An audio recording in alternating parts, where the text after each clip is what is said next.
So which exercise machine will give you the most bang for your buck when it comes to burning the most calories? Let's start with the most popular machine, the one that shows up at the poshest, most exclusive health club, all the way down to the hole-in-the-wall hotel, the bicycle. Now, since the pedaling motion of the bicycle incorporates the big and powerful muscles of the leg, bicycling is a great choice for calorie burning. Depending on your intensity, bicycling can burn 500 to 1,000 calories per hour, which ranks it among the highest calorie burners as long as you use it correctly. The problem is that many people don't choose a resistance that's high enough to really stimulate those big calorie burning leg muscles, and instead they let the natural movement of a bike's pedals do the work for them. To avoid this problem and get maximum benefit from a bike, you should choose a resistance that makes you breathe hard in order to achieve 90 RPM, or revolutions per minute. Now, what about upright versus recumbent bicycles? Though the backrest on a recumbent bicycle can relieve stress on your lower back, your neck, your elbow, and your wrist, this type of bicycle should really only be used if you have pain in these joints when you're seated on an upright bicycle. And this is because you don't make any of those calorie-burning core muscles work when you're on a recumbent bike. So here's my quick and dirty tip for getting the most bang for your buck on a bicycle.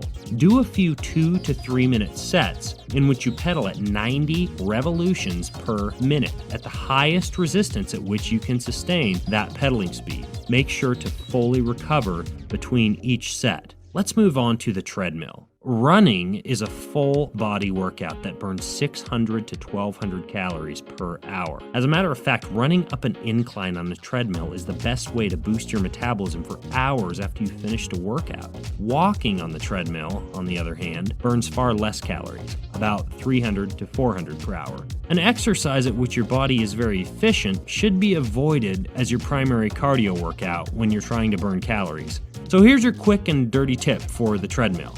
If you're using a treadmill, then either jog or use an incline. Remember to vigorously pump your arms too.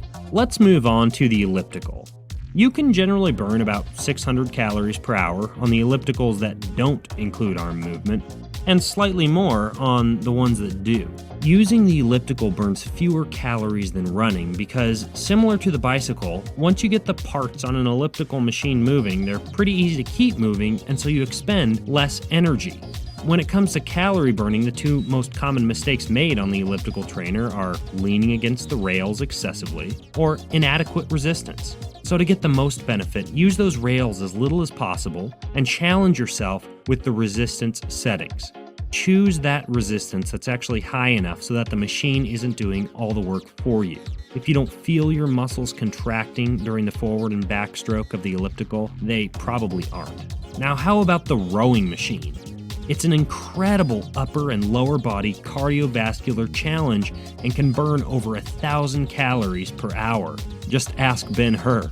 But this quasi-torture device can also be nauseatingly boring when you try to go for long periods of time. So, to make time go by faster while still maintaining a high intensity, incorporate short periods of very hard pulling combined with easy pulling.